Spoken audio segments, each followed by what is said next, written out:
Hey everybody, it's Katrina and welcome back to my channel. In this video, I'm going to challenge myself to do 3 different things. I want to give you all a thorough review on Linjer's handbags, specifically this one. I want to do a quick what's in my bag, and I want to end with a little lookbook of 6 different ways to style this bag. And I'm so excited to be partnering with Linjer for this video. I wanted to start off with like a quick TLDR points about them. So they are an Asian-owned brand by couple Roman and Jen. They are sustainably minded with conscious practices, and they pass the extra questions by Katrina check, which I'll talk a little bit more about later. They try to reduce their plastic packaging where they can. They offer carbon neutral shipping, and most importantly, they sell quality and long-lasting jewelry, handbags, and watches without the extra markup.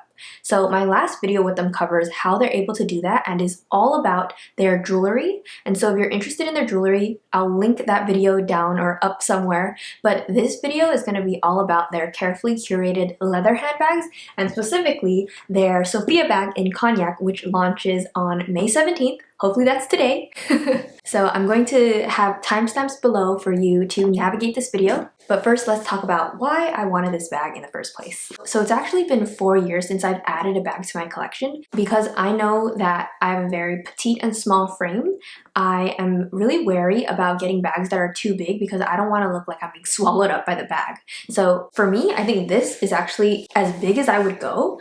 And it's actually really nice because I'm able to fit a lot of the stuff that I'm usually having to sacrifice when I'm wearing the little mini crossbody I have. So this bag is just very different from all the other bags in my collection. First off, I've been wanting a brown leather bag, and so this is such a beautiful, rich color. It's very smooth, and I feel like all my bags are usually very casual. This just makes me feel a little bit more elevated for those dressier days to match with the dressier outfit, but it's still a bit casual, especially with the linen pop on the sides, so I really like the look of it. And because it's a bag that also suits my mom, I feel like this is a bag that both her and I can share, which I'm really excited about. So next, I wanted to talk a little bit about Linjer's choices when it comes to their leather, because to be honest, I don't know much about leather at all, but I was able to learn a lot from their website, and I was just really in awe about the thought that they put behind their choices and their practices. So all of their handbags are made with Italian leather from family-owned tanneries in Italy, and then they're manufactured in either Turkey or China.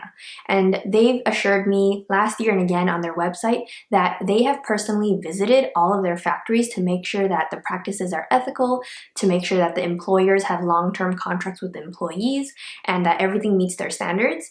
And they used to actually make their bags in Italy, but they found that the quality just wasn't as consistent as it once was, so then they switched over to the factories in Turkey and China so they could deliver the high quality bags that they wanted. And I really admire how careful they are about each bag and the kind of leather and tanning method they used. So on their website, for each of their bags, they actually share the exact method and the kind of leather that's used. So for the Sofia bag in Congac, which is this color, they use a vegetable tanned vaqueta leather, but for the exact same bag in black, they use a chrome tanned leather. I just thought it was really cool to see just how mindful they are about each specific purse and each specific color of those designs as well.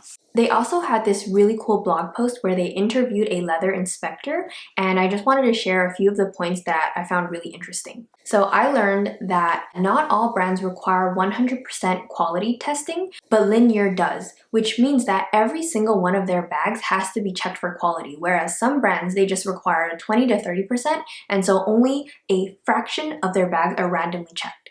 So I thought that was really great because you can be confident that if you get a bag from Linjer, that specific bag was checked for quality. I also learned that Italy has really strict laws when it comes to quality checks, and oftentimes when a product doesn't meet those quality checks, they have to be thrown out or destroyed. And that was a huge red flag for me because overproduction in the fashion industry, both with fast fashion and luxury fashion, is such a huge problem. And so I asked Linjer, what are you doing with the bags that don't make the cut? And I was happy to hear their response, so I want to read it to you. They said, "That's a great question. Thank you. We don't toss anything. It's reworked, and if it's a problem that can't be economically reworked, for example, the leather gets damaged during production, then we negotiate a lower price to buy it from the factory, and once in a while, we sell these as factory seconds at a lower price."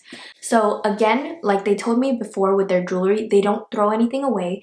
The same thing with their bags. They don't throw anything away, and I love to see that. So finally, let's talk about this specific bag and let me show you some up-close shots of the bag. So the Sofia bag is made of a smooth Italian leather with a pop of contrast. So you'll see that on the side there are those linen cutouts, which I really like. On the inside, there's that same linen lining, and there's two pockets. There's one with a zipper, and there's one with just a slip pocket for easy access when you want to take things out. I would say that this is like a medium-sized bag. It's a little less than 10 inches wide at the bottom and about 7.5 inches tall. And it's sealed closed with a pretty strong magnet button. And they also include a removable strap if you want to use it as either a shoulder or crossbody bag. I think because it is such a smooth leather, this kind of leather really shows all the scratches and scuffs. And I've never been a person that really cares for my leather goods, but thankfully they included a little care card that talks about their leather and how they recommend caring for it. They actually suggested specific products, and when I looked them up, they weren't too expensive, which was good. For me, I feel like this bag is one I would bring to like lunch or brunch or a date. It's not something that I would bring to travel just because there is no zipper closing, and I just feel like I don't feel quite as safe. And it's also not the most convenient to hold because I like the look of it without the strap, but I know that it's not the most convenient to just be always carrying it in my hand, and it's also quite tight if I try to put it on my shoulder. So I think that this is more for just like an outing, but not so much for like that everyday going out, getting dirty and stuff like that bag. I am pleasantly surprised with how much fits in this bag, so I wanted to transition to the what's in my bag portion of this video. This is what I carry in a typical bag when I go out, so I'm going to just show you how everything fits. So I'll start with the first slip pocket. I have an extra pad in case I need one. I have some lotion that I once got from a hotel that I'm finishing up. I have my trusty Allegra Tylenol and some Chinese lozenges for my throat. And then the zipper pocket, I have a pen. I try to get a pen with a cap on so that it doesn't accidentally scribble all over my purse. I have my Jack Black lip balm. I have some Merit lip glosses and lipsticks.